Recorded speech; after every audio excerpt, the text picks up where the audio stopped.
এখন ঋতু পরিবর্তন চলছে, আসছে শীতকাল, সেই সাথে আমাদের কারো কারোর জন্য আসছে কিছু অসুখ বিসুখ। এবং এই বিষয়ে সচরাচর আমরা কিছু কথা বলে থাকি, যার ইংরেজি কেমন হবে আজ আমরা দেখে নেব। শীতকাল শুরু হতে চলেছে। The winter is about to set in. আর আমি অসুস্থ হতে চলেছি। And I am about to fall sick. আমার নাক সুরসুর করছে। My nose is tickling. মনে হচ্ছে আমার হাঁচি হবে। It seems I am going to sneeze. আমার ঠান্ডা লেগেছে। I have got a cold. আমার খুব বাজে একটা সর্দি লেগেছে। I have got a stinking cold.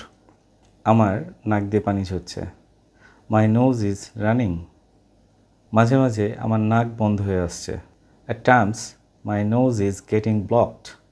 আমাকে নাক ঝাড়তে হবে। I have to blow my nose.